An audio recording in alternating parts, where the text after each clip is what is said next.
Hay cosas que un hombre de 55 años nunca imagina que le van a ocurrir en el día de su cumpleaños. Yo tampoco las imaginé, pero aquella tarde de sábado, con la mesa puesta y los vasos llenos, aprendí que la persona que más te traiciona no siempre es la que desaparece, sino la que lleva un año mirándote a los ojos sin decir nada.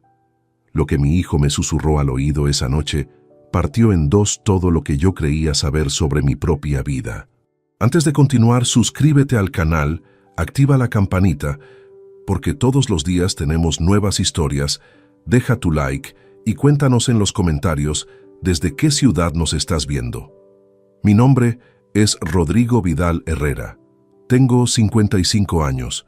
Llevo 28 casado con la misma mujer y he dedicado la mayor parte de mi vida adulta a un trabajo que muy poca gente entiende del todo cuando se lo explico en una cena. Soy perito contable judicial.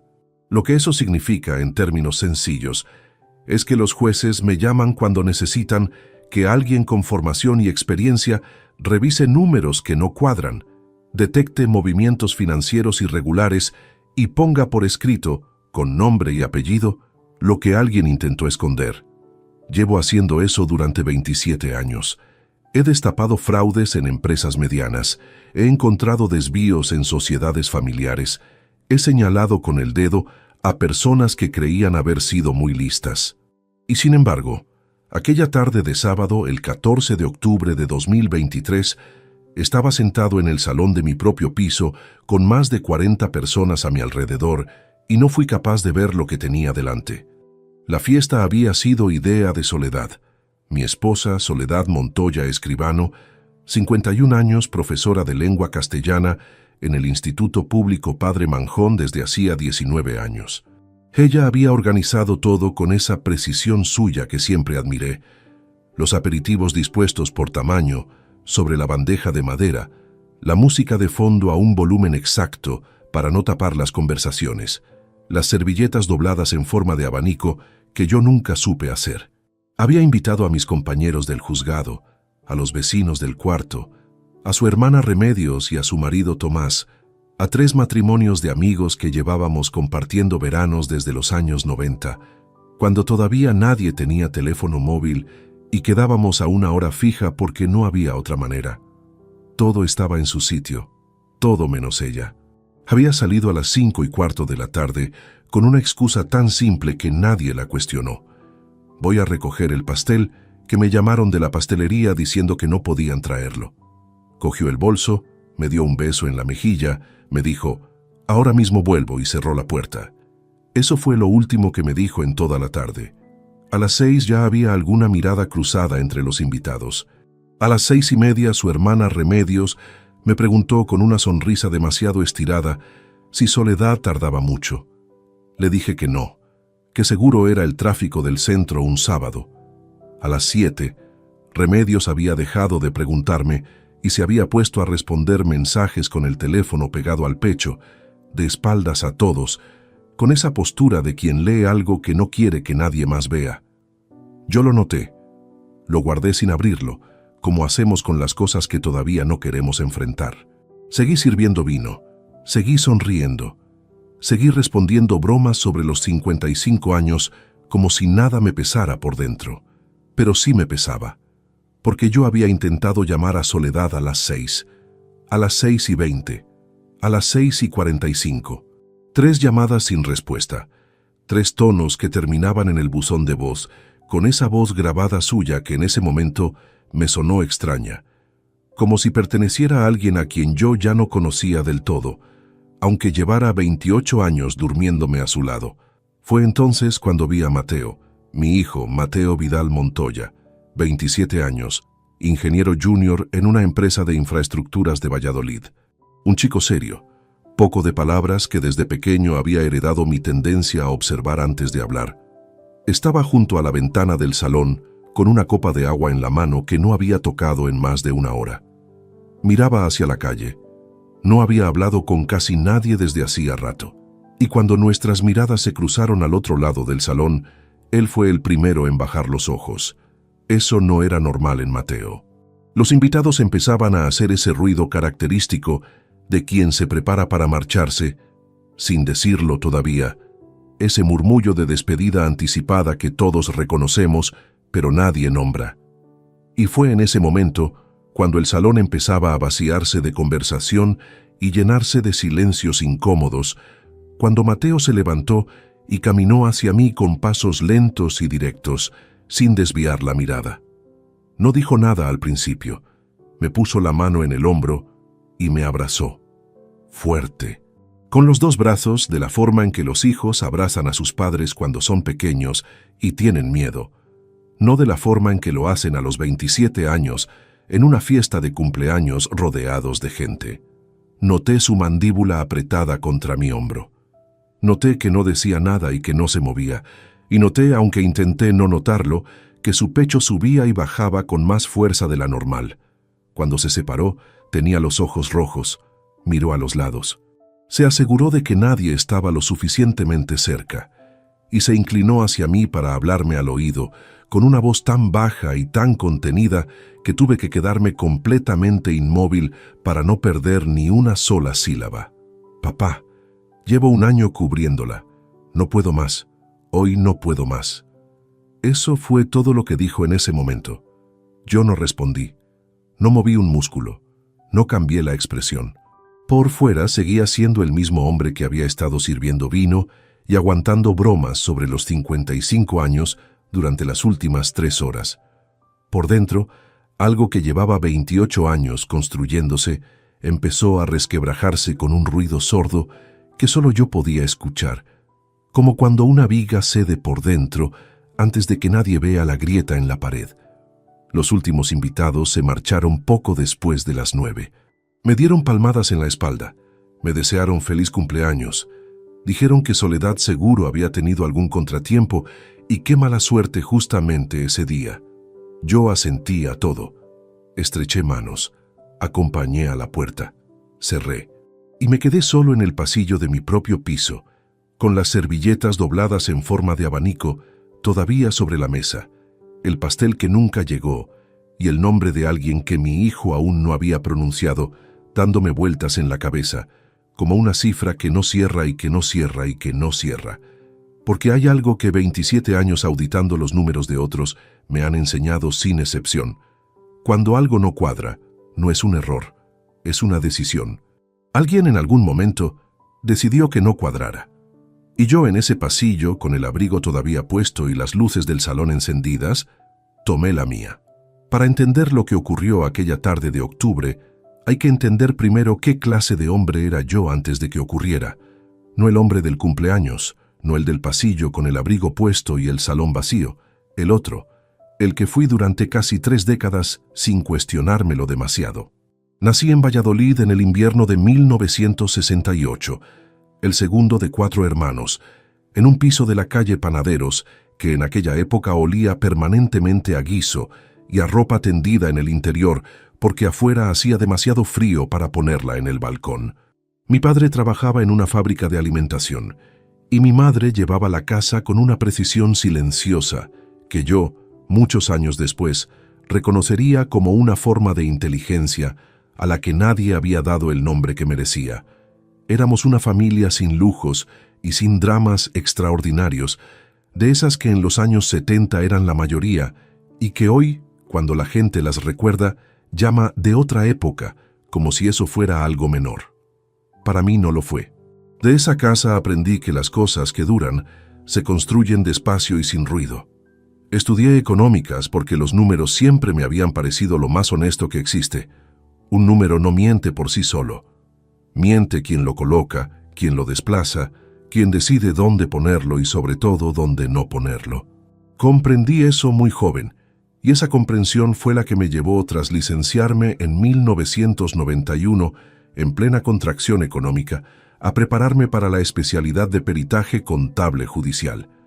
En aquella época no había ordenadores personales en todos los despachos. Construí mis primeros informes periciales a mano, con bolígrafo azul sobre papel cuadriculado, repasando columnas durante horas bajo una lámpara de escritorio que zumbaba con el calor. Cuando años después llegaron los primeros programas de hoja de cálculo, mis compañeros más jóvenes tardaron meses en adaptarse. Yo tardé 3 semanas, porque la lógica era exactamente la misma que llevaba años aplicando sobre el papel. Una celda no es distinta de una casilla si sabes con precisión lo que estás buscando. A Soledad la conocí en 1992, en la boda de un compañero de facultad. Ella había ido con su amiga Cristina, prima del novio, y llegó tarde porque el autobús desde Salamanca había tenido una avería a mitad de camino. Entró al salón con el abrigo todavía abrochado, el pelo suelto, después de horas de viaje, y una expresión que no era de disculpa, sino de determinación, como si fuera perfectamente posible llegar tarde a una boda y a tiempo a lo que de verdad importaba. Eso me llamó la atención antes que ninguna otra cosa. Nos casamos en junio de 1995. Yo tenía 27 años y ella 23. La ceremonia fue en la iglesia de la Antigua, a 4 manzanas del piso donde yo había crecido, y la celebración fue en casa de mis suegros porque ninguno de los dos teníamos entonces dinero para banquetes. Recuerdo que aquella tarde sonaba en un tocadiscos portátil que alguien había llevado una canción de Julio Iglesias que a Soledad no le gustaba nada, y que sin embargo bailó conmigo igualmente, apoyando la frente en mi hombro con esa naturalidad suya que en aquel entonces me parecía el mayor privilegio posible. Durante los primeros años, los dos trabajábamos mucho y vivíamos ajustados, como casi todo el mundo en aquella España de mediados de los 90, que todavía asimilaba la resaca de la crisis y aprendía que el esfuerzo no siempre llega antes que la recompensa. Compramos el piso de la calle 2 de Mayo en 2001 con una hipoteca que tardamos 14 años en cancelar. Mateo nació en 1996, y la vida fue adoptando esa forma reconocible que tienen las vidas construidas con criterio. Rutina honesta, vacaciones en agosto en la costa cantábrica, navidades con las dos familias, ascensos lentos pero firmes, el coche cambiado cada 8 o 9 años, cuando el anterior ya no daba más de sí. No voy a engañarme ni a quien me escucha. Trabajé en exceso. Hubo años, especialmente entre 2005 y 2012, en que los procesos periciales se acumulaban sobre mi mesa con una densidad que dejaba poco margen para el resto. Cenas que Soledad preparó y que yo llegué a comer frías, sin pedir disculpas como debía. Fines de semana en que estuve presente en cuerpo, pero con la cabeza metida en algún informe para el lunes. Hubo una función de fin de curso de Mateo en primaria a la que no llegué a tiempo, y él nunca me lo reprochó en voz alta. Pero yo guardé ese momento durante años, como una deuda que no encontré la forma de saldar. No lo menciono para justificarme. Lo menciono porque pertenece a lo que fui, y callarlo sería deshonesto con la historia que estoy contando. Pero construí algo real. El piso, la carrera, una estabilidad que permitió que Soledad eligiera su jornada docente con tranquilidad, que Mateo estudiara sin presiones económicas, que las vacaciones existieran cada año y que nunca hubiera que calcular si llegaba a fin de mes. No lo digo con arrogancia, lo digo porque cuando todo comenzó a fragmentarse, fue fundamental recordar que lo que teníamos no era una ilusión. Era el resultado de 28 años de trabajo sin escándalos ni atajos. La vida que yo creía tener era consistente, revisada, sólida como una estructura bien calculada, o eso pensaba, porque hay algo que reconozco ahora con la distancia que solo da el tiempo transcurrido. Dejé de auditar mi propia casa mucho antes de aquel sábado de octubre. Archivé señales sin abrirlas, del mismo modo que archivamos las facturas que no queremos revisar, porque damos por supuesto que el saldo seguirá donde lo dejamos. Aquel año, Soledad había cambiado de perfume sin comentarlo. No es que yo llevara un registro de esas cosas, pero 28 años en el mismo piso hacen que el olor de una persona se vuelva parte del aire de tu casa sin que te des cuenta. El nuevo era más intenso, más denso, y lo noté una noche cuando pasó a mi lado camino del baño, y algo en mí registró la diferencia antes de que yo le pusiera nombre. Le pregunté si era nuevo. Me respondió que sí, que le habían dado una muestra en el trabajo y que le había gustado. Asentí y volví al informe que tenía sobre las rodillas. Ese mismo año, Había empezado a sonreír mirando el teléfono con más frecuencia que antes. No era una sonrisa abierta ni ruidosa. Era ese gesto mínimo de quien lee algo que le produce un placer privado, una curva de labios que desaparecía en cuanto levantaba la vista hacia mí. Cuando preguntaba, la respuesta era invariable. «Es una colega, cosas del claustro». Yo asentía. Volvía a lo mío.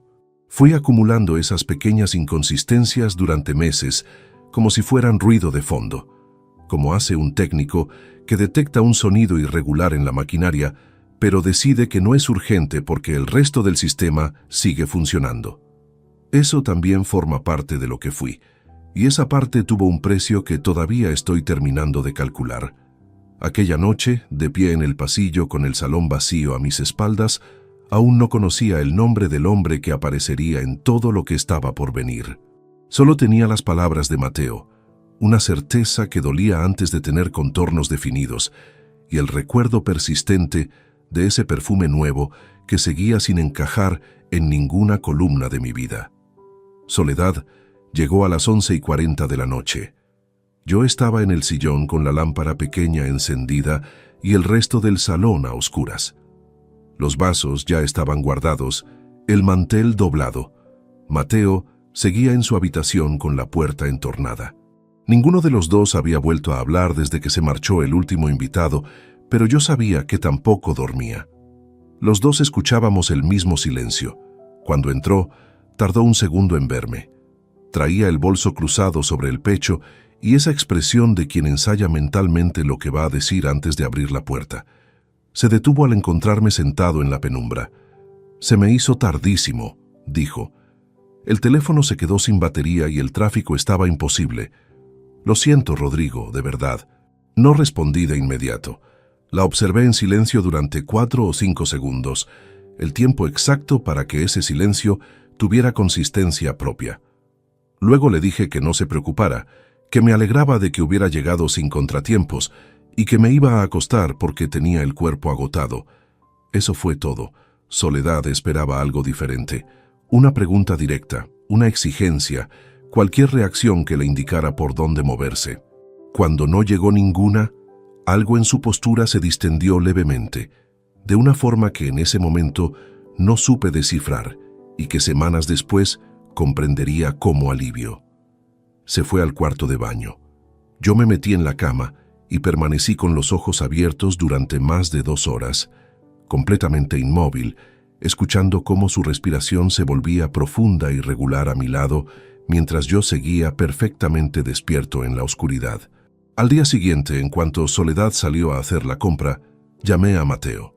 Bajó al salón con ojeras marcadas y esa rigidez corporal de quien lleva demasiado tiempo sosteniendo algo sin encontrar dónde depositarlo. Le pedí que se sentara. Le dije que necesitaba que me contara todo. No la versión que creyera que yo podía manejar. Todo. Mateo se frotó las manos sobre los muslos 2 veces. Levantó la vista y comenzó. Un año antes, en octubre de 2022, había cogido el móvil de Soledad para buscar el número de una pizzería que recordaba haber visto guardado allí. La pantalla estaba desbloqueada. Antes de encontrar lo que buscaba, vio una conversación abierta con un contacto guardado únicamente como una inicial. La letra G. El último mensaje tenía menos de 10 minutos. «Mañana a la misma hora. Te echo de menos». Intentó convencerse de que existía alguna explicación distinta, pero lo archivó internamente y empezó a observar a su madre con una atención diferente. Esa atención involuntaria que se activa cuando algo no encaja y el cerebro se niega a soltarlo. 2 semanas después, con el pretexto de pedirle prestado el cargador porque el suyo se había estropeado, desbloqueó el teléfono de Soledad mientras ella estaba en la ducha y leyó 3 meses de conversaciones de principio a fin. El hombre se llamaba Germán. Se veían cada semana, generalmente los miércoles por la tarde, con alguna variación esporádica. Los mensajes no eran los de algo que empieza. Tenían la familiaridad densa de 2 personas instaladas en el interior de algo ya construido, asentado y sin intención de detenerse. Mateo le había planteado todo a Soledad 3 días después, aquí mismo, en la cocina de este piso, con el teléfono puesto sobre la mesa entre los dos. Ella no lo negó. No intentó construir una versión alternativa. Se sentó, apoyó los codos en la superficie y le habló con una voz completamente serena, casi clínica en su precisión. Le dijo que lo que yo no supiera no tenía por qué causarme ningún daño, que yo tenía una vida ordenada, un trabajo que me daba estructura, una rutina que funcionaba, que a mi edad y con mi manera de procesar las cosas, recibir esa información podría afectarme de formas que ninguno de los dos querría ver. Y luego añadió, con exactamente estas palabras según me las reprodujo mi hijo: tu padre no está preparado para esto, Mateo. Si se lo cuentas, todo lo que hemos construido los tres desaparece, y esa responsabilidad va a caer sobre ti. Mateo tenía 27 años cuando su madre le colocó encima ese peso con la naturalidad de quien deja un objeto en una estantería y sigue con lo suyo. Y él, que nos quería a los dos y que no tenía la distancia emocional necesaria para evaluar lo que realmente le estaban pidiendo, cedió. Dijo que sí. Calló. Durante 12 meses cubrió ausencias. Respondió con evasivas cuando alguna vez pregunté por qué Soledad llegaba tarde ciertos miércoles, y aprendió a sentarse frente a mí en la cena, mirándome a los ojos sabiendo lo que yo desconocía.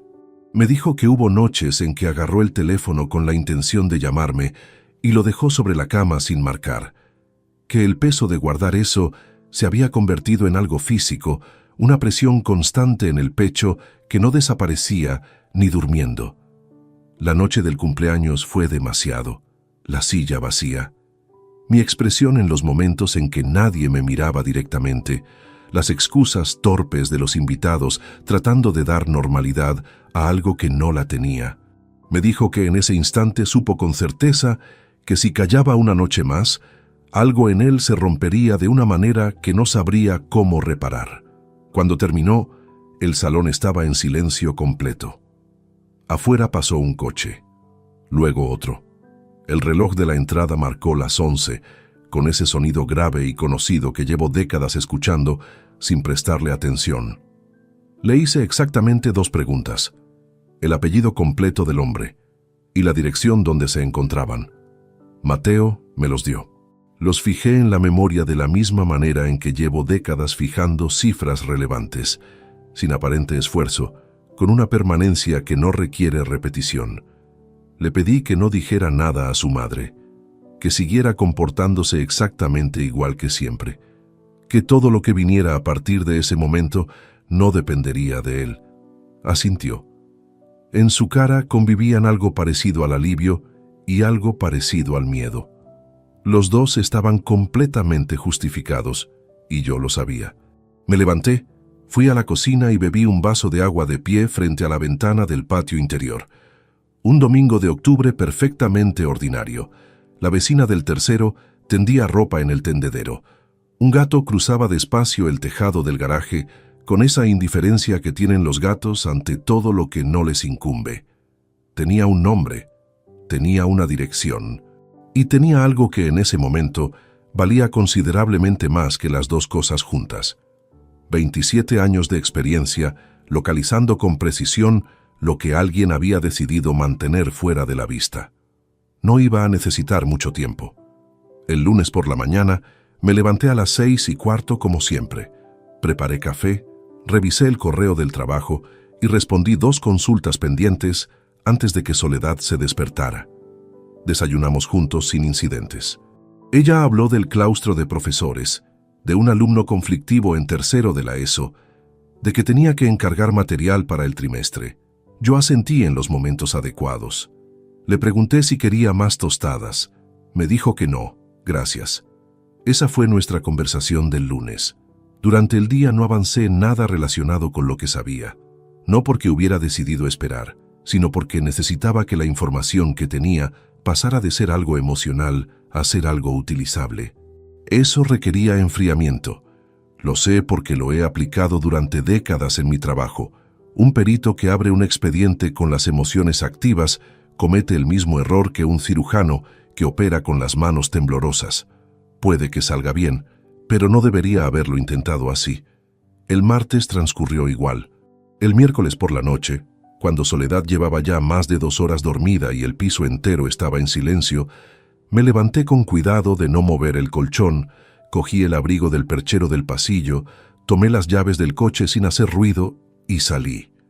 La dirección que Mateo me había dado correspondía a un bloque residencial en la zona de Las Delicias, a unos 12 minutos en coche desde nuestro piso. Una calle secundaria con escasa iluminación, bordillo lleno de vehículos aparcados en ambos lados, edificios de los años 80 con fachadas que el tiempo había ido oscureciendo sin que nadie se apresurara a renovarlas. Aparqué a unos 40 metros del portal, y ahí estaba el coche de Soledad. Lo reconocí sin necesidad de acercarme. El Renault Clio gris plata, matrícula que conozco de memoria, aparcado a 3 vehículos del portal, con una rozadura pequeña en el parachoques trasero derecho que llevaba meses sin reparar, porque siempre había algún gasto más urgente. Estaba frío. Llevaba horas aparcado. Levanté la vista hacia la fachada del edificio. En el segundo piso, segunda ventana desde la izquierda, había luz. No la luz blanca y fría de un televisor encendido, sino una luz cálida de lámpara, esa que queda cuando 2 personas han cenado y no tienen prisa en ningún sitio. Y entonces algo en mi cuerpo hizo algo que no había anticipado. Se detuvo. No me refiero a que me quedé parado. Me refiero a que todo proceso interno pareció suspenderse durante unos segundos con una precisión casi mecánica. Las manos, apoyadas sobre el volante, dejaron de tener temperatura propia. No temblaban, lo cual habría sido comprensible. Simplemente habían dejado de comunicarme nada, como si la conexión entre ellas y cualquier emoción que yo pudiera estar sintiendo se hubiera cortado sin aviso previo. El tráfico de la ciudad llegaba desde las avenidas paralelas como un murmullo lejano y constante, completamente ajeno a lo que yo estaba mirando. Un ruido de fondo que pertenecía a otro mundo, a personas que en ese momento conducían a algún sitio sin saber que a 40 metros de donde yo estaba aparcado, se estaba terminando de definir algo que todavía no tenía nombre claro.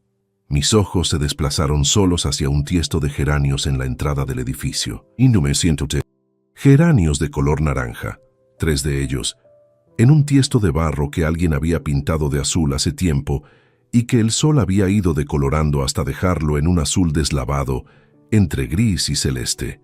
Me quedé mirando ese tiesto durante lo que debieron ser varios segundos, sin ningún motivo racional para hacerlo. El cerebro, cuando recibe más de lo que puede procesar de golpe, a veces elige fijarse en lo irrelevante como un mecanismo de pausa. Lo he leído en algún sitio.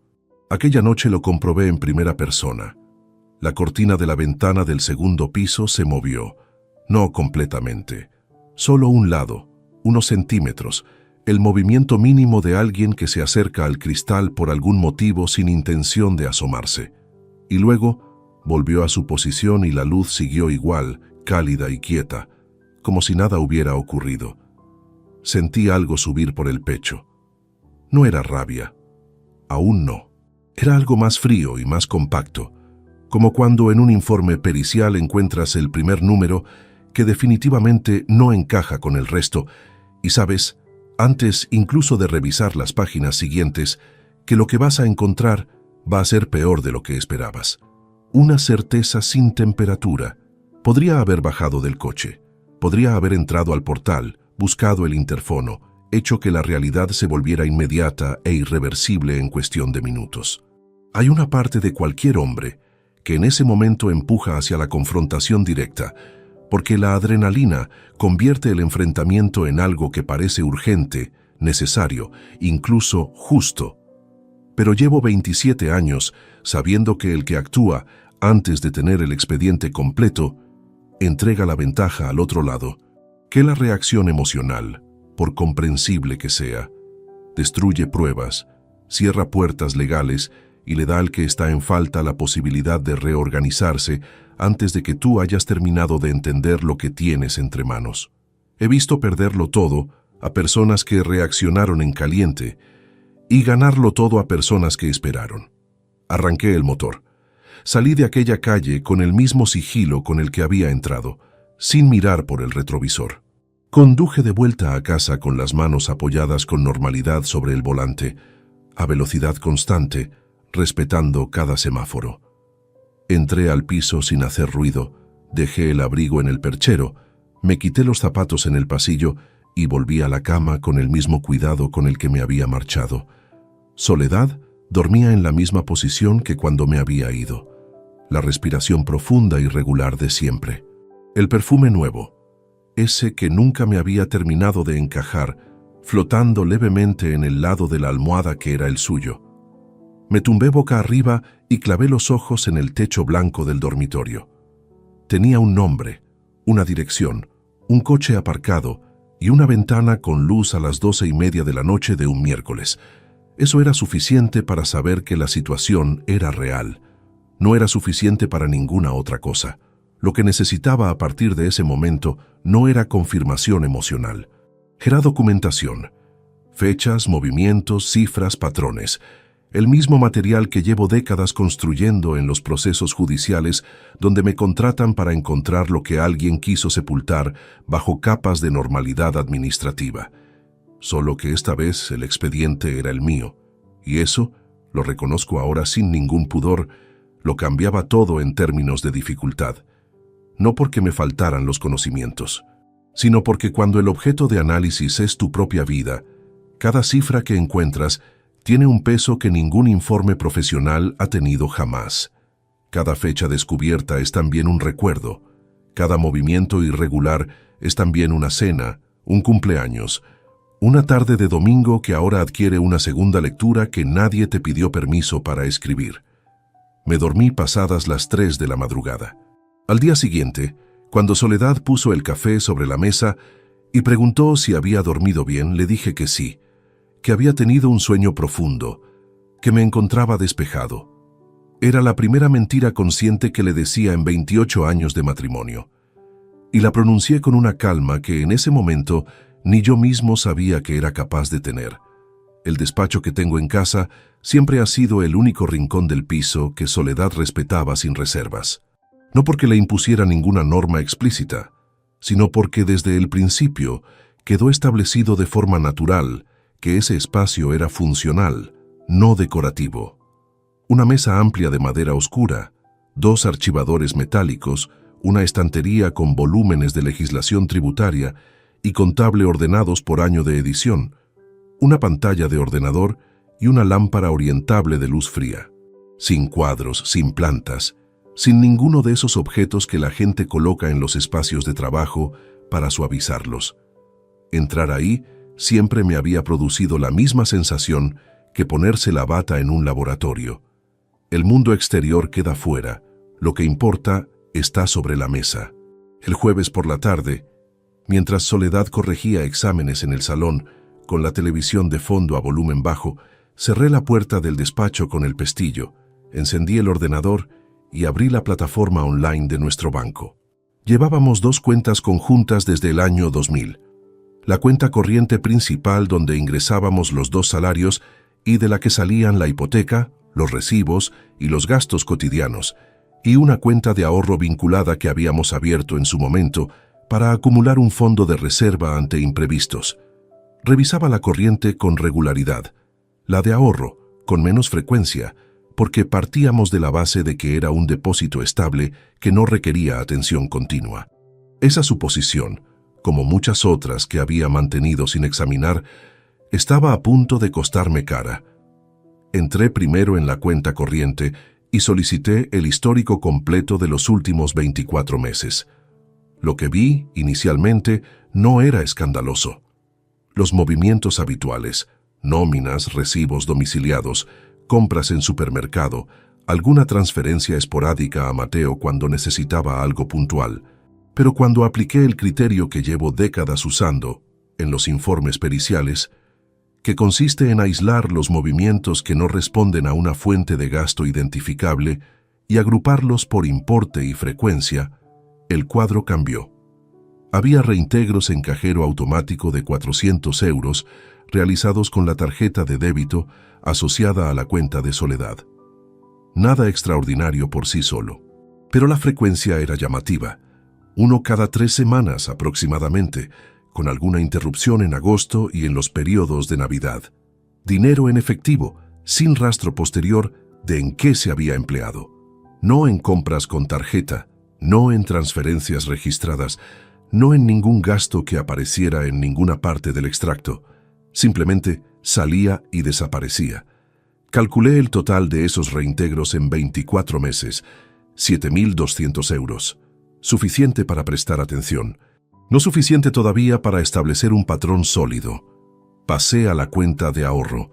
Aquí el pulso no me cambió de inmediato porque estaba en modo profesional, ese estado en el que el cerebro procesa la información antes de permitir que ninguna otra función interfiera.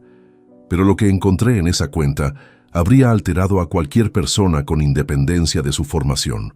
En 18 meses, el saldo había disminuido en 16.400 euros mediante transferencias periódicas hacia una cuenta cuyos 4 últimos dígitos no reconocí. Las transferencias no eran uniformes en importe, lo cual es precisamente la táctica que utilizan quienes quieren evitar que un movimiento regular llame la atención. Variar las cantidades entre 800 y 2.000 euros para que el patrón no sea inmediatamente visible a una revisión superficial. Quien diseñó esa estrategia sabía que yo revisaba las cuentas con cierta regularidad. Sabía que un importe fijo mensual habría levantado sospecha antes. Lo que no calculó es que yo no hago revisiones superficiales. Junté las 2 cifras sobre el papel, los 7.200 euros en efectivo de la cuenta corriente, más los 16.400 euros transferidos desde el ahorro. 23.600 euros en menos de 2 años, desviados mediante un sistema de extracción diseñado específicamente para pasar inadvertido. Me recosté en la silla y miré el techo del despacho durante un momento. No era rabia lo que sentí. Era algo más parecido a la sensación específica de cuando en mitad de una auditoría compleja encuentras la pieza que lleva tiempo faltando y de repente el conjunto cobra una lógica que antes no tenía. Una especie de claridad incómoda. El tipo de claridad que no te alegra tener, pero que tampoco puedes ignorar una vez que la has visto. Necesitaba saber a qué cuenta habían ido esas transferencias.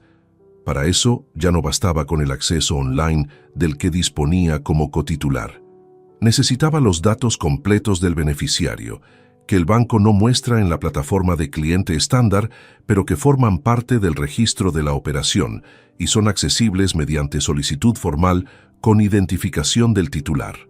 Ese proceso requería personarme en la oficina con documentación acreditativa, algo que podía hacer sin que Soledad lo supiera siempre que eligiera bien el momento.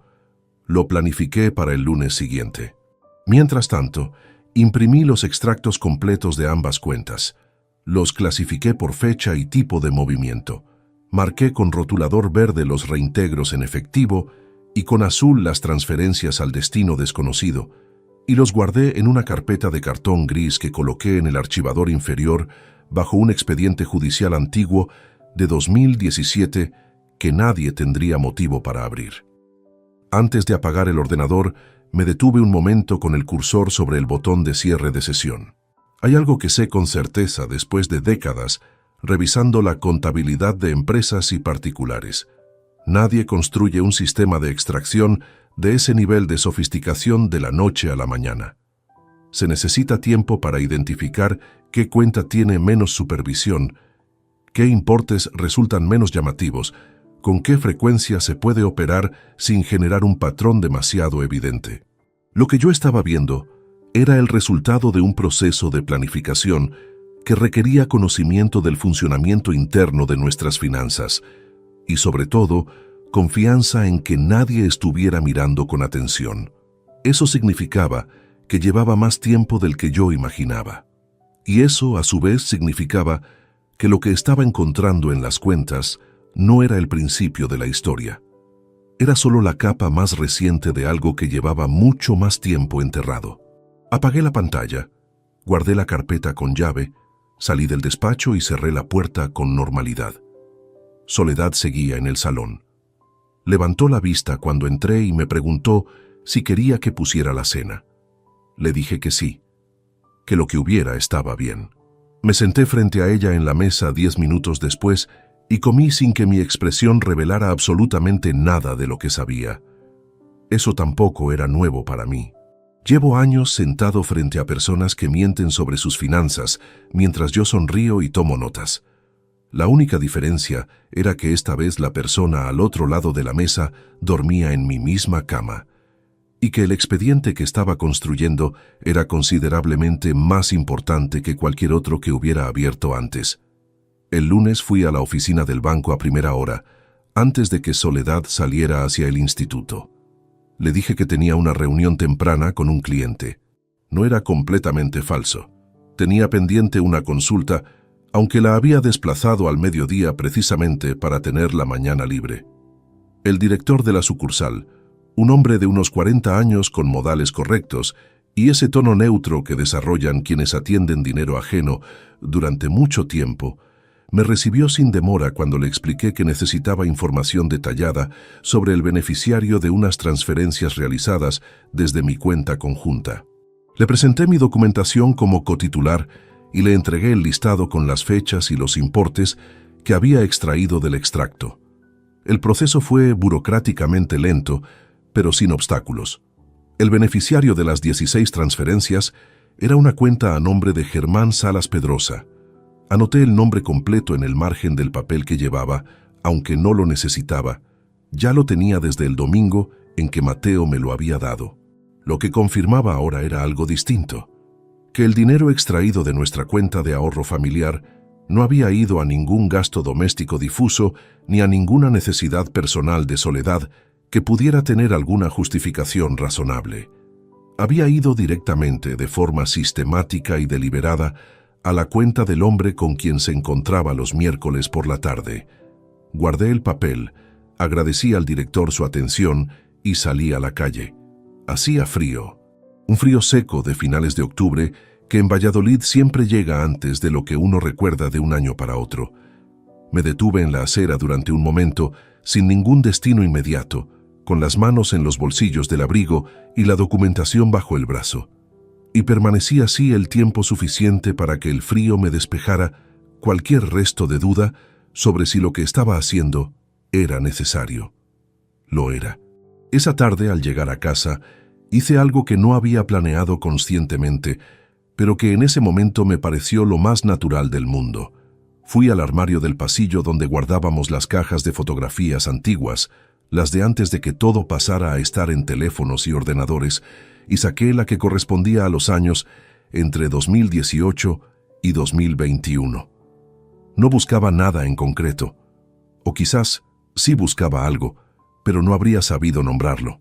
Fui pasando sobre la mesa del despacho los sobres de fotos reveladas, las instantáneas de cumpleaños, cenas de Navidad, alguna excursión de fin de semana.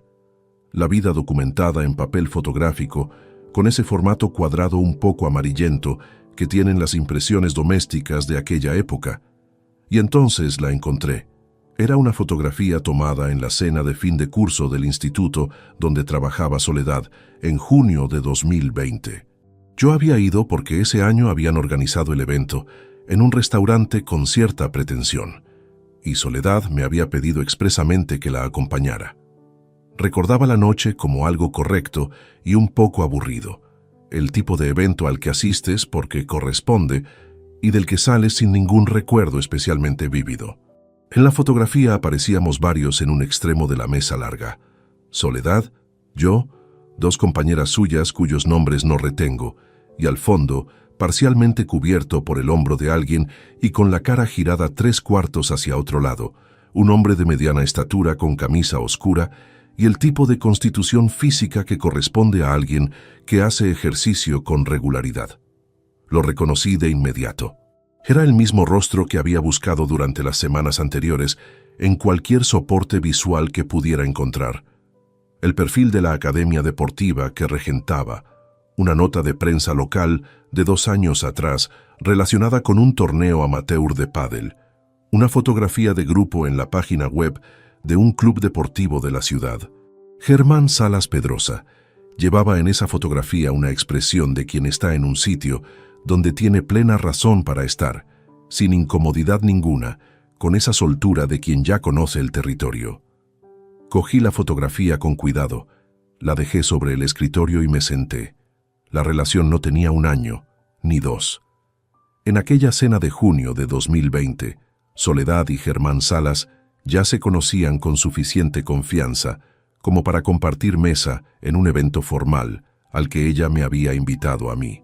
Eso significaba que mientras yo estaba sentado en ese restaurante, hablando con los maridos de las otras profesoras sobre la subida del precio de la gasolina y los partidos de fútbol del fin de semana, el hombre que estaba al otro extremo de la mesa ya era algo más que un conocido de mi esposa. 3 años, como mínimo 3 años. Me levanté, fui al cuarto de baño, abrí el grifo del lavabo y estuve aproximadamente 1 minuto con las manos bajo el agua fría sin ningún propósito práctico. A veces el cuerpo necesita hacer algo concreto y sin consecuencias para no hacer otra cosa. Eso fue lo que ocurrió. No lloré, no golpeé nada. Simplemente dejé correr el agua hasta que el frío en las palmas me devolvió a un estado funcional. Volví al despacho. Necesitaba saber algo más, y ese algo requería un tipo de investigación que ya no podía hacer solo desde mi mesa. Llamé esa misma tarde a Aurelio Bravo Castellanos. Aurelio tiene 58 años y lleva ejerciendo como abogado de familia en Valladolid desde 1993. Nos conocemos desde la facultad, aunque él estudió Derecho y nunca fuimos del mismo grupo de clase, sino del mismo bar de los jueves por la noche. Durante décadas hemos tenido esa amistad intermitente, pero sólida de las personas que no necesitan verse cada semana para saber que el otro sigue siendo de confianza. Lo había derivado como cliente en varias ocasiones a lo largo de los años. Me había enviado casos cuando necesitaba un perito para asuntos de divorcios con componente patrimonial. Éramos, en el sentido más útil de la palabra, aliados profesionales con historia personal detrás. Le llamé al móvil a las 7 de la tarde, respondió al segundo tono. Le dije que necesitaba verle, que era personal, que prefería no dar detalles por teléfono. Hubo una pausa de 2 o 3 segundos al otro lado. El silencio de alguien que calibra el tono de lo que acaba de escuchar y entiende que no es una consulta rutinaria. «Mañana a las 9 en el despacho», me dijo, antes de que lleguen los clientes. Eso fue todo, no preguntó nada más. Eso es Aurelio. Al día siguiente, le puse sobre la mesa en 90 minutos todo lo que tenía hasta ese momento. Los extractos marcados, la confirmación del beneficiario de las transferencias, la fotografía de la cena de 2020, el nombre y la dirección. Lo escuchó sin interrumpirme, tomando notas en un bloc, con ese bolígrafo de punta fina que siempre lleva encima, con esa capacidad suya de separar la información de la emoción que lo convierte en alguien muy valioso, precisamente cuando la emoción está presente en la misma sala. Cuando terminé, levantó la vista del bloc. «Hay algo más que necesitas saber», me dijo con cuidado. «Si ella ya ha consultado con alguien sobre el patrimonio, nosotros llevamos desventaja en el punto de salida. Necesitamos saberlo antes de dar ningún paso formal». Le dije que tenía razones para creer que así era, aunque todavía no tenía la confirmación. Asintió despacio. «Entonces hay que moverse con orden y sin prisa», dijo. «Primero completar el cuadro, después actuar». Salí de su despacho con la misma documentación con la que había entrado, pero con algo diferente dentro. La certeza de que lo que estaba construyendo ya no era solo una reacción personal ante una situación dolorosa. Que era un expediente, y ese expediente, cuando estuviera completo, iba a ser tan sólido que no dejaría margen para ninguna interpretación alternativa. Faltaban todavía algunas piezas. La más importante estaba por aparecer y lo haría de la manera más inesperada posible. Hay semanas en que la vida doméstica tiene una textura tan uniforme que resulta casi imposible creer que por debajo de esa superficie ocurra algo distinto a lo que se ve. Noviembre avanzó con esa cadencia gris que tiene en Castilla, con las mañanas frías y los atardeceres que caen demasiado pronto, y en el piso de la calle 2 de Mayo Todo seguía funcionando con una apariencia de normalidad que yo sostenía con una concentración considerable. Las cenas, las conversaciones breves sobre lo cotidiano, los fines de semana con la rutina de siempre. Soledad no había modificado ningún comportamiento visible. Yo tampoco. Fue un jueves de la segunda semana de noviembre cuando ocurrió lo que no había anticipado. Soledad salió hacia el instituto a las 8:45 como cada mañana. Antes de marcharse, dejó sobre la mesa del salón una carpeta de cartón azul que reconocí como parte del material que solía llevar al trabajo. La usaba para guardar fotocopias de exámenes, circulares del centro, ese tipo de documentación escolar que se acumula sin orden aparente. No le presté atención en ese momento. Me serví el segundo café y me senté con el ordenador a revisar un informe que tenía pendiente de entregar. A media mañana necesité la mesa despejada para extender varios folios de trabajo y aparté la carpeta azul hacia un lado. Al hacerlo, se abrió parcialmente y algo resbaló hacia el borde. Lo sujeté antes de que cayera. Era un sobre tamaño folio, sin membrete visible en el exterior, cerrado con un clip metálico. Lo sostuve en la mano durante un segundo. No había nada en su aspecto exterior que lo distinguiera de cualquier otro documento administrativo. Pero había algo en la forma en que había estado guardado dentro de aquella carpeta, doblado hacia adentro como quien coloca algo entre páginas que no suelen revisarse, que me generó una atención específica antes de abrirlo. Lo abrí. Dentro había 4 folios. El primero era una hoja con membrete de un despacho de abogados, Bufete Carrasco y Asociados, calle Santiago, número 17, Valladolid. Especialidad declarada en el encabezado, Derecho de Familia y Patrimonial. La fecha en el margen superior derecho del primer folio era el 18 de abril de 2023. 6 meses antes del cumpleaños en que Mateo me dijo lo que me dijo, leí los 4 folios de principio a fin sin moverme de la silla. Era un documento de consulta preliminar, el tipo de informe orientativo que algunos despachos elaboran tras una primera reunión con un cliente para resumir su situación y las opciones disponibles. El documento describía en términos jurídicos limpios y sin ninguna carga emocional visible el régimen económico de nuestro matrimonio, el valor estimado de los bienes principales del patrimonio conyugal y las diferentes vías legales que existían en caso de separación o divorcio, con especial atención a cuál de ellas garantizaba una distribución más favorable para quien iniciara el proceso. El piso de la calle 2 de Mayo aparecía valorado en 280.000 euros, según escritura de compraventa actualizada. Los planes de pensiones, las cuentas de ahorro, los fondos de inversión en los que habíamos colocado parte de mis ingresos a lo largo de los años.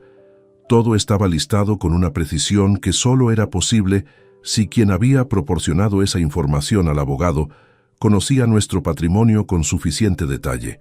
El documento concluía con una recomendación: que la cliente estudiara la posibilidad de ir documentando su contribución económica al hogar en los meses anteriores a cualquier proceso formal, con el fin de consolidar una posición más sólida en el momento de la negociación. Dejé los folios sobre la mesa.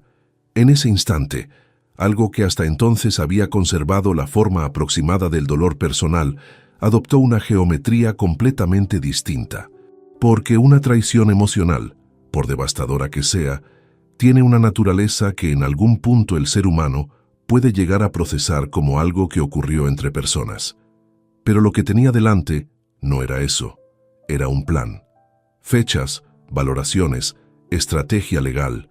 Alguien había sentado a analizar mi vida como si fuera una operación con activos y pasivos. Había evaluado la forma más eficiente de extraer la mayor parte posible de lo que yo había construido durante casi 3 décadas, y había guardado el resultado de ese análisis en una carpeta azul entre fotocopias de exámenes de tercero de la ESO. Me levanté y fui al dormitorio. Me senté en el borde de la cama, en el lado que era el mío, con las manos apoyadas sobre las rodillas y los ojos fijos en el suelo. No sé cuánto tiempo estuve así. El reloj del pasillo siguió marcando los minutos con ese sonido grave de siempre, completamente indiferente. Quiero ser honesto sobre lo que sentí en ese momento, porque sería fácil decir que activé inmediatamente el modo profesional y continué con el análisis. No fue así. Hubo un rato, no largo pero tampoco breve, en el que simplemente me permití estar en ese dormitorio con todo el peso de lo que acababa de leer, sin intentar convertirlo en estrategia todavía. 28 años tienen un volumen que no se procesa con eficiencia. Hay una cena de Nochebuena de 2008 en la que Soledad se rió tanto con un juego de mesa que tuvo que salir un momento a la cocina a recuperarse. Hay un agosto de 2003 en Llanes, en el que los dos nos levantamos antes del amanecer, para ver el mar desde los acantilados porque ella había leído en algún sitio que merecía la pena. Hay la tarde de diciembre de 1999 en que firmamos la hipoteca del piso y salimos a la calle cogidos de la mano con esa mezcla de miedo y orgullo de quien acaba de comprometerse con algo enorme. Todo eso era también real. Y el documento sobre la mesa del salón también era real. Las dos cosas eran ciertas al mismo tiempo, y esa simultaneidad era la parte más difícil de sostener. Me sequé la cara con el dorso de la mano, comprobé que no había ninguna humedad que secar y volví al salón. Fotografié los 4 folios con el teléfono, página por página, con la misma meticulosidad con la que documento cualquier evidencia en un proceso pericial.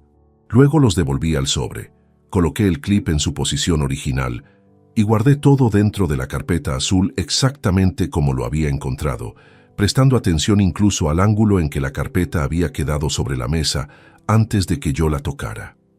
A la 1:15 sonó la llave en la cerradura. Soledad había vuelto a casa para comer, algo que hacía 2 o 3 veces por semana cuando el horario del instituto se lo permitía. Entró, dejó el bolso en la silla del pasillo y fue directamente a la cocina. Desde el salón la oí abrir el frigorífico y sacar algo. ¿Comemos?, preguntó desde allí, con esa voz cotidiana de quien regresa al territorio conocido sin imaginar que el territorio ha cambiado. Claro, respondí. Cogí la carpeta azul, la llevé al pasillo y la dejé junto al bolso de ella con un gesto completamente neutro, como si simplemente estuviera ordenando lo que había quedado sobre la mesa. «Se te había quedado esta», le dije.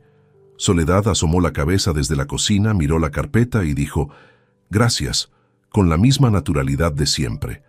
La recogió, la metió dentro del bolso y siguió preparando la comida. Esa noche llamé a Aurelio. Le informé de lo que había encontrado. Le envié las fotografías de los folios. Hubo una pausa al otro lado de la línea cuando las recibió y las leyó. «Rodrigo», dijo después de unos segundos, «esto ya no es solo un asunto personal. Esto tiene implicaciones patrimoniales y legales concretas. Necesitamos movernos antes de que ella dé el siguiente paso». Le dije que lo sabía. «¿Cuánto tiempo necesitas para terminar de documentar lo que tienes?», preguntó.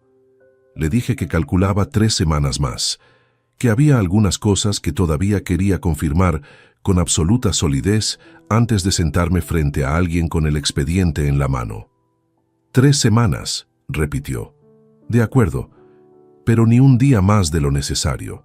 Colgué y me quedé en el despacho con la lámpara encendida y el resto del piso a oscuras. Sobre la mesa, la carpeta gris con los extractos marcados, las fotografías impresas y ahora las imágenes del documento del bufete Carrasco y Asociados ocupaban ya el espacio de un expediente con entidad propia. La persona que había organizado mi fiesta de cumpleaños con las servilletas dobladas en forma de abanico había estado gestionando en paralelo, durante meses, la forma más eficiente de quedarse con la mayor parte de lo que los dos habíamos construido. Y lo había hecho con una meticulosidad que en otras circunstancias yo habría reconocido como admirable. Las 3 semanas siguientes fueron las más largas que recuerdo haber vivido dentro de un espacio tan pequeño como un piso de 90 metros cuadrados. No porque ocurriera nada extraordinario en la superficie, precisamente por lo contrario. La vida continuó con esa monotonía que en otras circunstancias habría parecido reconfortante. Desayunos sin conversaciones especialmente significativas, noches frente al televisor con la distancia habitual que 2 personas acumulan después de décadas compartiendo sofá. Alguna llamada de Mateo los domingos que yo respondía con normalidad, mientras él, hacía lo mismo desde su lado. La casa respiraba con su ritmo de siempre. Nada crujía, nada fallaba visiblemente. Por debajo de esa superficie, sin embargo, cada día tenía una agenda paralela que solo yo conocía. La primera gestión concreta fue separar legalmente mi participación en los activos que figuraban exclusivamente a mi nombre. Reuniones en el despacho de Aurelio durante las horas de trabajo, aprovechando que mi actividad como perito autónomo me otorgaba flexibilidad de horario sin necesidad de justificar ausencias. Aurelio me había puesto en contacto con una gestora patrimonial de su confianza, Pilar Andrade Monsalve, 52 años, especialista en planificación financiera para procesos de separación, una mujer de pocas palabras y criterio muy preciso que en la primera reunión me dijo sin preámbulos que tenía los activos bien distribuidos para alguien que no había planificado este escenario. Lo dijo como un cumplido técnico, sin emoción añadida. Me pareció exactamente el tipo de persona que necesitaba en ese momento. En paralelo, Aurelio contactó con un investigador privado. Su nombre era Tomás Requena Valdés, 46 años, con 15 de experiencia en casos de familia y patrimonial, al que Aurelio utilizaba habitualmente en procesos donde la documentación de hechos objetivos resultaba determinante. Tomás era metódico y discreto, con esa clase de discreción que no necesita ser declarada, porque se nota en la forma en que maneja la información, sin dramatismo, sin detalle innecesario, con la eficiencia de quien hace un trabajo técnico y lo hace bien. Su función en este caso era concreta: confirmar y documentar objetivamente los encuentros entre Soledad y Germán Salas durante un periodo de 2 semanas, con registro fotográfico y de horarios, no para uso emocional, para uso procesal. El informe de Tomás llegó en formato escrito a finales de noviembre. 7 encuentros documentados en 14 días, con fecha, hora de entrada y hora de salida, y material fotográfico adjunto que registraba la llegada de Soledad al edificio de las Delicias y la presencia simultánea de los 2 vehículos. Nada más. No necesitaba nada más. Todo ese material fue incorporado a la carpeta gris del archivador inferior, con numeración correlativa y una hoja índice al principio que clasificaba cada documento por tipo, fecha y relevancia procesal, exactamente como habría presentado cualquier otro expediente pericial en los juzgados. Sé que a estas alturas, quien me escucha puede preguntarse cómo es posible que un hombre sostenga esa clase de funcionamiento durante semanas sin que la presión acabe por manifestarse de algún modo. La respuesta honesta es que no siempre pudo sostenerse perfectamente.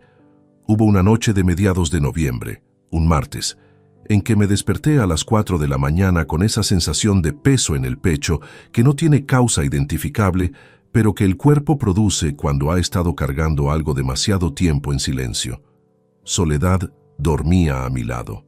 Me levanté sin encender ninguna luz, fui al cuarto de baño, cerré la puerta y me senté en el borde de la bañera con la espalda apoyada en la pared de azulejos fríos. Estuve ahí durante un rato que no medí, no llorando exactamente, pero tampoco sin hacerlo del todo.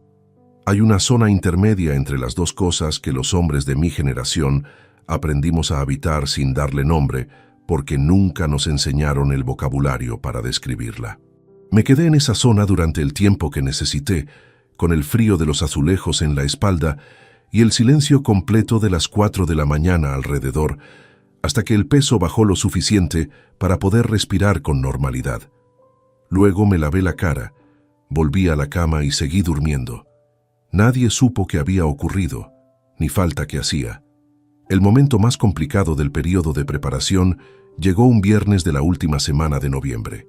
Estaba en el despacho revisando la última versión del documento que Aurelio y yo habíamos preparado para el procedimiento, con las páginas extendidas sobre la mesa en el orden en que pensaba presentarlas.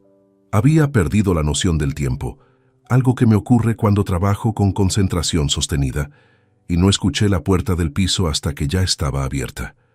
Soledad había salido por la mañana con la intención de pasar el día en casa de su hermana Remedios y volver por la tarde. Eran las 2 menos cuarto cuando entró, antes de lo que yo esperaba, y al pasar por el pasillo vio la luz del despacho encendida y la puerta entornada. Empujó la puerta.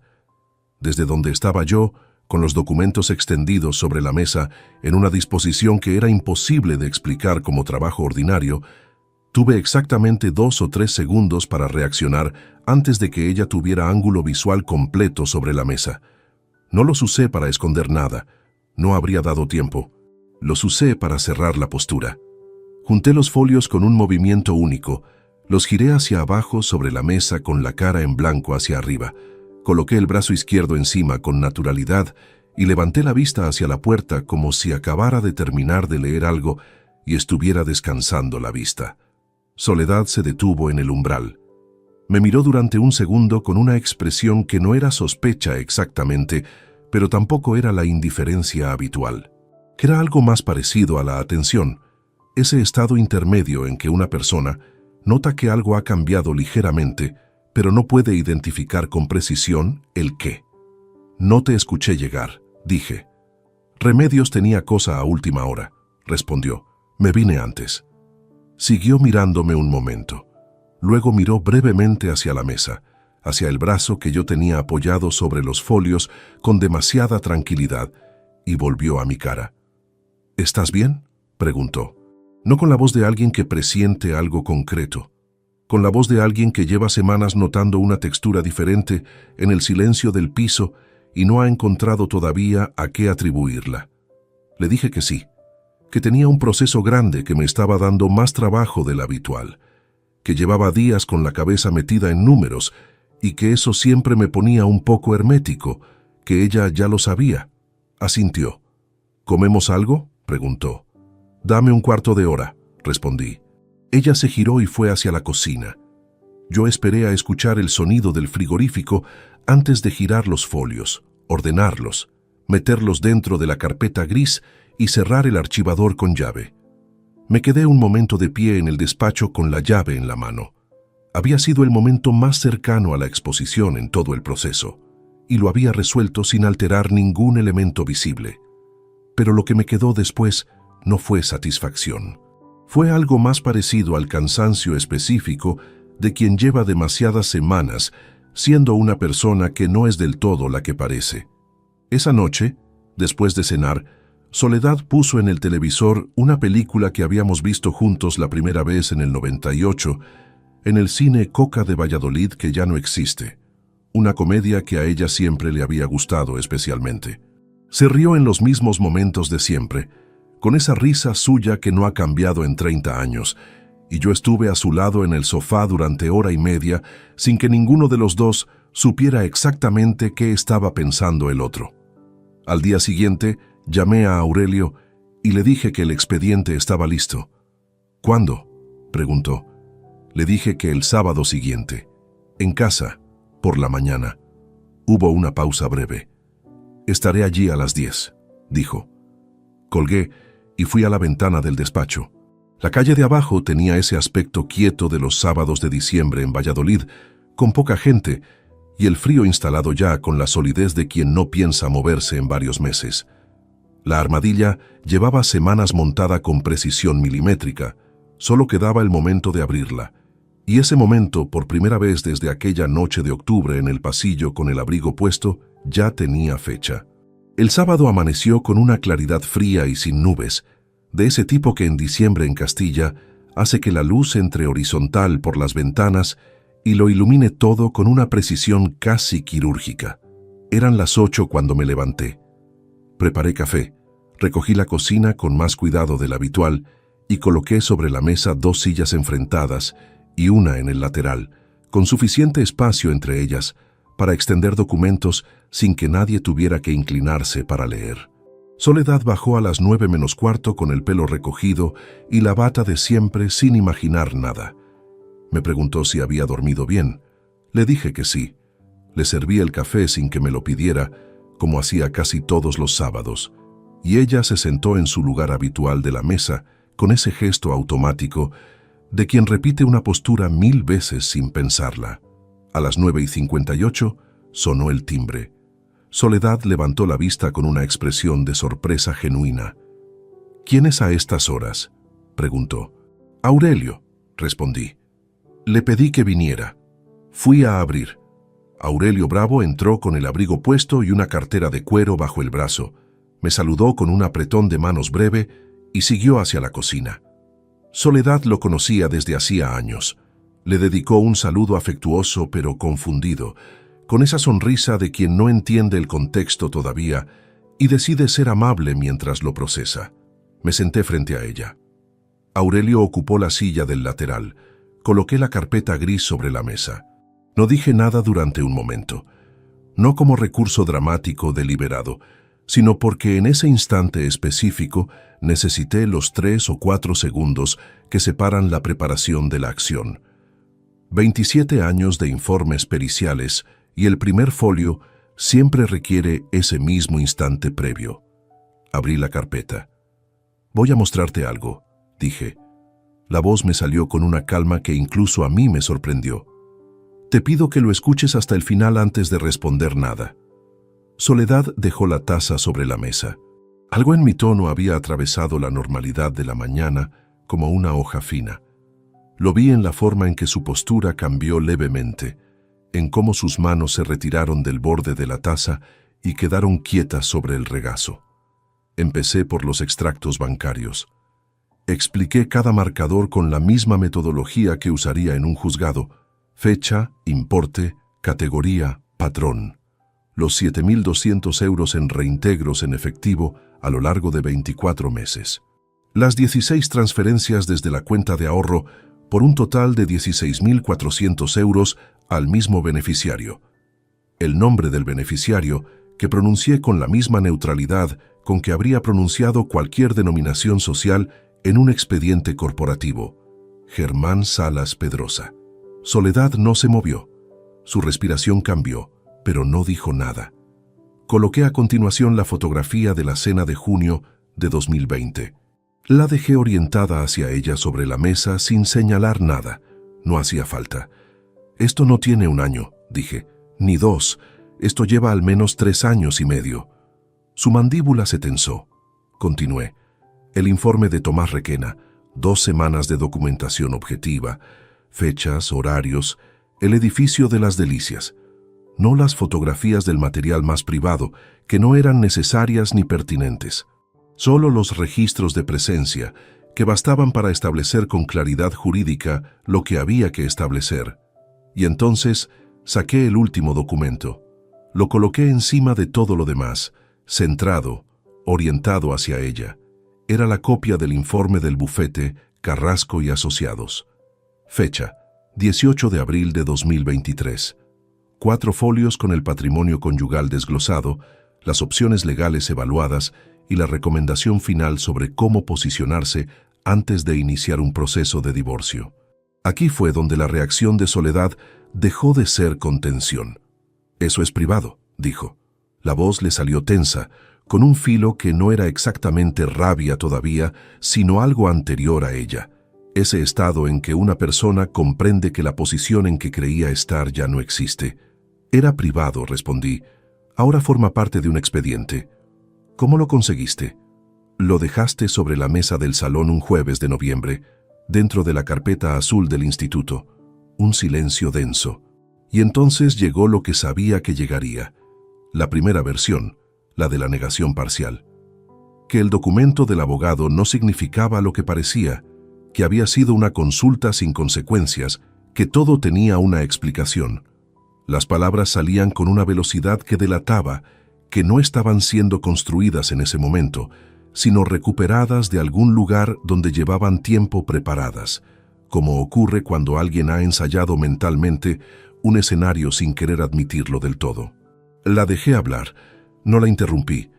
Cuando terminó, señalé el primer folio de los extractos bancarios. Germán Salas Pedrosa, repetí. A su cuenta fueron transferidos 16.400 euros desde nuestra cuenta de ahorro en 18 meses.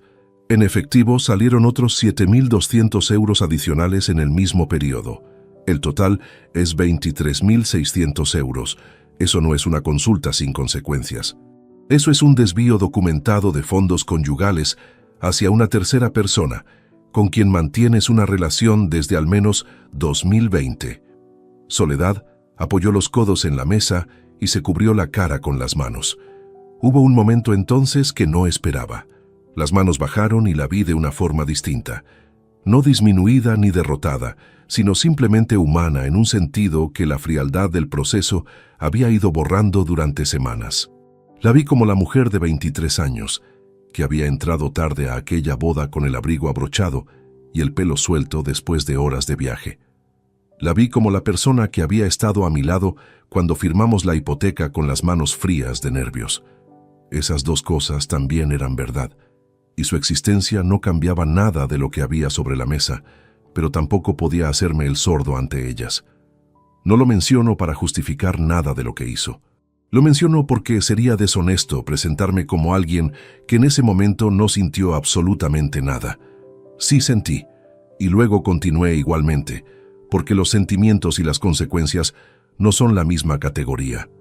Cuando Soledad levantó la vista, los ojos estaban húmedos. La rabia había cedido y lo que quedaba era algo más parecido al agotamiento de quien ha estado sosteniendo una estructura demasiado tiempo y finalmente la suelta. «¿Qué vas a hacer?», preguntó. Aurelio habló entonces por primera vez desde que había entrado a la cocina, con esa voz suya de registro bajo y precisión absoluta que nunca levanta, pero siempre llega. «El proceso de separación se iniciará esta misma semana», dijo. «La división patrimonial se realizará conforme a derecho, con este expediente como base documental. Los activos reorganizados en las últimas semanas bajo titularidad exclusiva de Rodrigo están debidamente documentados y son legalmente irreprochables.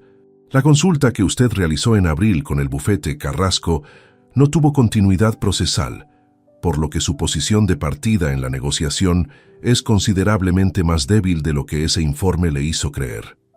Soledad no respondió.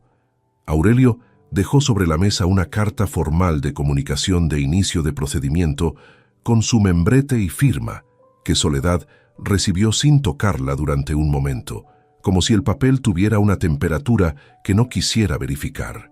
La conversación duró en total algo menos de 2 horas. No hubo gritos, hubo momentos de tensión, 2 o 3 frases dichas por encima del umbral habitual de volumen, una silla que Soledad apartó con más fuerza de la necesaria al levantarse en un momento dado. Pero nada que se saliera del marco de lo que 2 personas adultas son capaces de gestionar cuando la situación ya no tiene ninguna ambigüedad. Aurelio se marchó a mediodía con el expediente bajo el brazo y el procedimiento formalmente en marcha. Soledad se quedó en el dormitorio con la puerta cerrada. Yo recogí los vasos de la mesa de la cocina, aclaré las tazas del café de la mañana y las coloqué en el escurridor con ese ruido mínimo del cristal sobre el acero, que en la quietud del piso sonó más nítido de lo normal. Lo que Soledad había planeado obtener en un divorcio favorable nunca llegó a materializarse. El piso, los fondos de inversión, los planes de pensiones bajo titularidad exclusiva mía. Nada de eso formaba parte de lo que el proceso podría dividir en los términos que el informe de abril le había hecho anticipar. Lo que recibió fue lo que la ley establece con exactitud para el patrimonio conjunto real, sin las ventajas que habría necesitado construir durante meses más de aparente normalidad doméstica.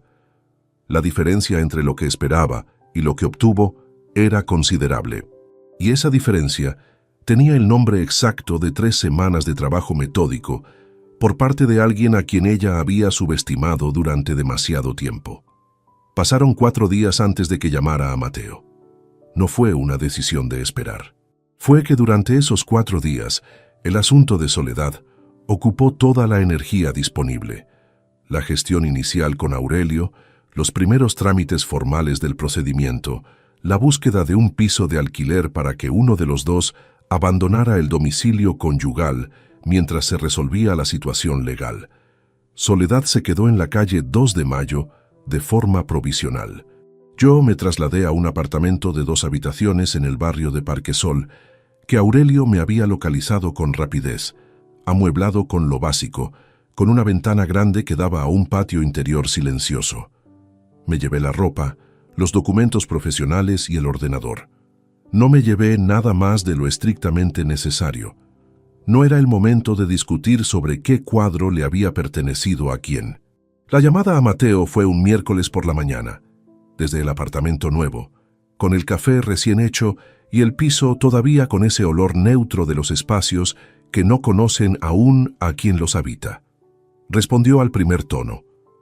No le expliqué nada por teléfono. Solo le dije que necesitaba que nos viéramos, que tenía cosas que contarle y que prefería hacerlo en persona. Le propuse el bar Peñafiel de la calle Miguel Íscar, un sitio que los dos conocíamos desde que él era adolescente y al que habíamos ido juntos incontables veces a lo largo de los años, por ningún motivo especial, simplemente porque quedaba bien de camino y el café era bueno. Mateo aceptó sin preguntar nada. Quedamos para el jueves siguiente a las 11 de la mañana. Lo vi llegar desde la mesa del fondo donde ya estaba sentado. Entró con ese abrigo marrón oscuro que le había regalado su madre 2 navidades atrás. Un detalle que registré sin buscar ninguna ironía en él, porque las ironías en ese punto ya no tenían utilidad ninguna.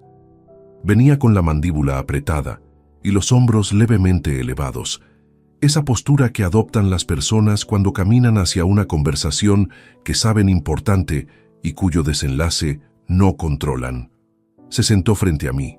Le conté lo que había ocurrido el sábado anterior de forma ordenada y sin dramatismo. El expediente, la reunión en la cocina, la presencia de Aurelio, la reacción de Soledad, el inicio del procedimiento legal. Lo escuchó con los ojos fijos en la mesa, asintiendo en algunos puntos sin interrumpir. Cuando terminé, levantó la vista. «¿Cómo estás?», preguntó. Era la pregunta más sencilla que podría haberme hecho, y también en ese contexto, la más difícil de responder con precisión. Le dije que estaba bien, que estaba gestionando las cosas, que el proceso llevaría su tiempo pero que estaba en buenas manos. Todo eso era verdad. No era la respuesta completa, pero era la verdad disponible para ese momento.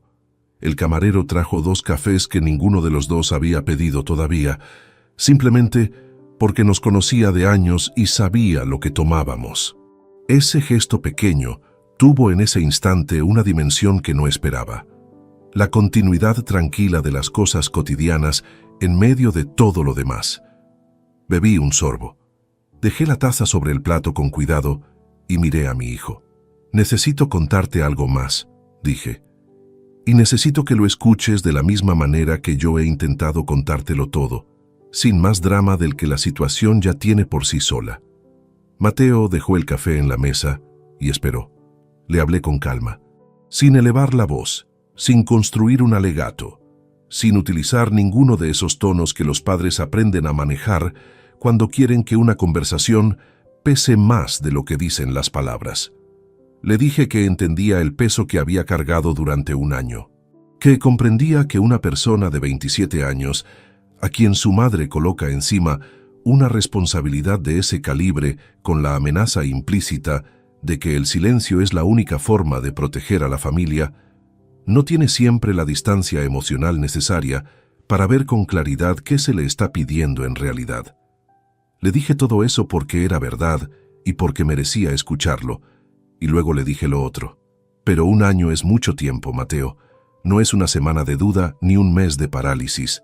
Son 12 meses de mirarme a los ojos sabiendo algo que yo no sabía.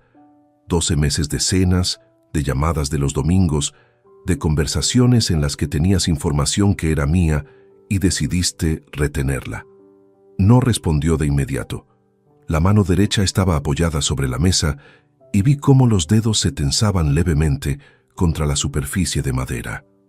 «Sé que lo hiciste desde un lugar que no era la maldad», continué. «No te estoy atribuyendo una intención que no tuviste, pero las consecuencias de una decisión no dependen de la intención con que se tomó, dependen del efecto que tuvieron. Y el efecto fue que yo viví un año entero dentro de una mentira sin saberlo, con mi propio hijo como parte de esa estructura». Mateo exhaló despacio. Era el sonido de alguien que ha estado esperando durante semanas una conversación que temía y que al escucharla descubre que es exactamente tan difícil como imaginaba, ni más ni menos. «Lo siento, papá», dijo. La voz le salió con esa densidad específica de las disculpas que no buscan resolver nada, sino simplemente depositarse en el lugar correcto. Lo sé, respondí. Y eso no cambia lo que voy a decirte. Le expliqué que iba a tomar distancia. No con rabia, porque la rabia no era lo que me habitaba en ese momento. No con la intención de castigarle, porque no era un padre que creyera que el castigo declarado tuviera utilidad a los 27 años, sino porque la confianza entre dos personas no se restaura con una disculpa, por sincera que sea. Se restaura con tiempo, con distancia suficiente para que ambas partes puedan reorganizarse, y con la comprensión de que algunas cosas, una vez que ocurren, modifican para siempre la geometría de la relación aunque no la eliminen. Le dije que seguiría siendo su padre en el sentido más permanente de esa palabra, que si en algún momento de su vida se encontrara en una situación verdaderamente grave, yo estaría localizable, pero que el apoyo cotidiano, la presencia como recurso disponible, el respaldo económico esporádico que había existido hasta entonces, todo eso iba a retirarse, no temporalmente como advertencia, de forma indefinida como consecuencia. Tendría que construir la vida adulta que le correspondía desde el punto en que estaba, con lo que tenía, sin el suelo firme que yo había representado hasta ese sábado de cumpleaños en que todo quedó partido. Mateo no protestó, no argumentó, no intentó negociar ninguna versión alternativa de lo que acababa de escuchar. Se quedó mirando la taza de café durante un tiempo que no me di, con esa expresión de quien está procesando algo en tiempo real, sin encontrar todavía el lugar donde colocarlo. Cuando levantó la vista tenía los ojos brillantes, pero no lloró. Asintió una vez, despacio, con una seriedad que no le había visto antes de ese día. La seriedad de quien ha dejado de ser completamente joven en el espacio de una sola conversación. ¿Podré llamarte?, preguntó. Sí, respondí. Siempre podrás llamarme. ¿Y cogerás el teléfono? Lo miré durante un momento. Depende del motivo, dije. Pero sí, lo cogeré. Pedí la cuenta. La pagué sin que Mateo tuviera tiempo de sacar la cartera. Nos pusimos los abrigos en silencio y salimos a la calle juntos. En la acera nos dimos un abrazo breve, de esos que no buscan consolar, sino simplemente reconocer que el otro sigue existiendo a pesar de todo. Luego, cada uno tomó su dirección. Caminé de vuelta al apartamento de Parquesol, con las manos en los bolsillos y el frío de diciembre en la cara, por calles que conocía de toda la vida, pasando frente a fachadas y escaparates que seguían exactamente iguales a como habían estado siempre. La ciudad completamente indiferente, como corresponde. No me volví a mirar. Hay decisiones que duelen exactamente igual, tanto si son correctas como si no lo son. Esa es la parte que nadie te cuenta de la firmeza, que no viene acompañada de alivio. Viene sola, con su propio peso, y tienes que encontrar dónde depositarla sin que te aplaste. Esa noche, por primera vez desde el 14 de octubre, dormí de un tirón hasta las 7 de la mañana. Han pasado 8 meses desde aquella mañana de diciembre, en que Aurelio se marchó del piso de la calle 2 de Mayo, con el expediente bajo el brazo y el procedimiento en marcha. El apartamento de Parquesol ya no huele a neutro. Huele a café de las mañanas, a los libros que fui trayendo poco a poco desde el despacho del piso anterior, a ese olor específico e inidentificable que los espacios adquieren cuando alguien los habita con suficiente continuidad. Es un piso más pequeño de lo que estaba acostumbrado, con una sola ventana grande en el salón y una cocina que en comparación con la anterior parece de juguete. Me he adaptado sin dificultad. Descubrí que un hombre de 55 años necesita considerablemente menos espacio del que cree cuando ese espacio solo tiene que contenerle a él. El proceso legal concluyó en el mes de mayo con un acuerdo de separación que Aurelio gestionó con la eficiencia que le caracteriza. La distribución patrimonial final fue la siguiente. El piso de la calle 2 de Mayo fue tasado en 282.000 euros y se acordó su venta, con reparto equitativo del resultado neto, según la aportación real de cada parte durante los años de hipoteca, lo que dejó a Soledad con una cantidad considerablemente inferior a la que el informe del bufete Carrasco le había hecho anticipar en abril del año anterior. Los fondos de inversión constituidos íntegramente con ingresos de mi actividad profesional quedaron bajo mi titularidad exclusiva, respaldados por la documentación que habíamos preparado con Pilar Andrade durante las semanas de preparación. Los 23.600 euros desviados hacia la cuenta de Germán Salas fueron incorporados al expediente como elemento de valoración en la negociación, con un efecto directo y cuantificable sobre el resultado final. Soledad recibió lo que la ley y la documentación disponible determinaron con exactitud. Ni un euro más de lo que correspondía, ni la posición de ventaja que había pasado meses construyendo en silencio. La relación con Germán Salas Pedrosa, según me informó Aurelio de forma tangencial durante el proceso, no sobrevivió al peso de las circunstancias. No lo busqué, no lo verifiqué personalmente, no me generó ninguna satisfacción especial saberlo. Es simplemente información que existe y que no modifica nada de lo que ya estaba resuelto. En el instituto donde Soledad lleva 19 años trabajando, la situación se gestionó con la discreción que los entornos laborales pequeños raramente consiguen mantener del todo. Hay personas que saben cosas. Los pasillos de los centros educativos tienen una memoria larga y una circulación de información que ningún silencio oficial puede detener completamente. No intervengo en eso ni me alegra que ocurra. Simplemente ocurre, como ocurren las consecuencias que nadie puede administrar del todo una vez que las decisiones ya están tomadas. De Mateo sé lo que él decide contarme. Ha llamado en 3 ocasiones desde aquella mañana en el bar Peñafiel. La primera vez, 2 semanas después, para decirme que estaba bien y que tenía trabajo nuevo con mejores condiciones. La segunda, en abril, para avisarme de que había cambiado de piso. La tercera fue hace 3 semanas. Una llamada más larga, con más silencio entre las palabras, en la que me habló de su vida cotidiana con esa cautela de quien construye algo nuevo sobre un terreno que todavía no confía del todo en su solidez. Cogí el teléfono las 3 veces, no porque la situación haya cambiado en sus términos fundamentales, sino porque lo que le dije en diciembre sigue siendo cierto. Sigue siendo mi hijo, y eso no es una condición que se revoque. Lo que se ha modificado es la arquitectura de nuestra relación, no su existencia. Él lo está aprendiendo a su manera y a su ritmo, que es como se aprenden las cosas que de verdad forman el carácter de una persona. Espero que lo que está aprendiendo le sirva. No lo digo con amargura, lo digo como quien confía en que las consecuencias, cuando son honestas y proporcionales, tienen la capacidad de enseñar lo que ninguna otra cosa puede. Hay algo que me pregunto con cierta frecuencia, en las noches tranquilas de este apartamento, cuando el trabajo está terminado y no hay nada que ocupe el tiempo de forma urgente. Si alguien que me conociera bien pudiera ver el resultado de todo esto, ¿qué es lo que vería? Un hombre que ganó, un hombre que perdió. Probablemente las 2 cosas al mismo tiempo, que es como suelen terminar las historias reales cuando se cuentan con honestidad. Perdí el matrimonio que creí tener durante 28 años. Perdí la versión de mi hijo que existía antes de aquella conversación en el bar. Perdí la comodidad de no saber ciertas cosas, que es un tipo de pérdida que nadie menciona, pero que tiene un peso real. Y perdí también, con más discreción que cualquiera de las otras cosas, la imagen de mí mismo como alguien que presta atención a lo que importa. Porque presté atención a los expedientes de otros durante décadas y archivé los míos propios sin abrirlos.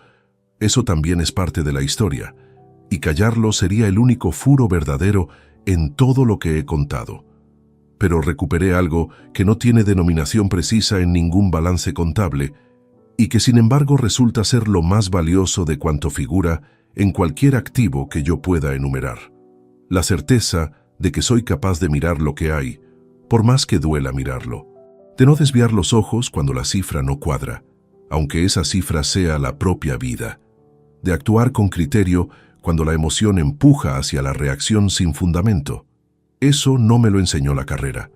Me lo enseñaron casi 30 años construyendo algo real con las manos, con el tiempo y con una constancia que nadie me regaló. Y si hay algo que quiero que quede de todo esto, no como lección abstracta, sino como algo concreto, que una persona pueda llevarse es esto. La experiencia acumulada no es un peso que ralentiza. Es la única ventaja que nadie puede quitarte ni falsificar. Quien te subestima por considerarte de otra época comete el mismo error que cometen los que manipulan los libros contables creyendo que nadie va a revisar las columnas con suficiente profundidad. Siempre hay alguien que sabe mirar. Y cuando ese alguien decide ponerse a trabajar, el resultado no tiene apelación. Hace 2 semanas fui al armario del apartamento donde guardo algunas cajas que traje del piso anterior sin revisar todavía.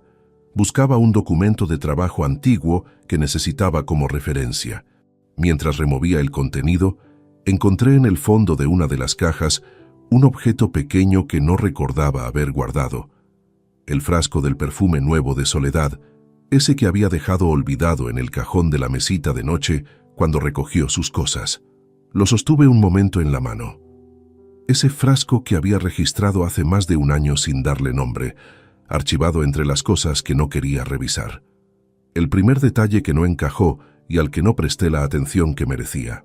Lo dejé sobre la encimera de la cocina, y esa misma tarde, sin ninguna ceremonia ni ningún gesto especial, lo tiré a la basura.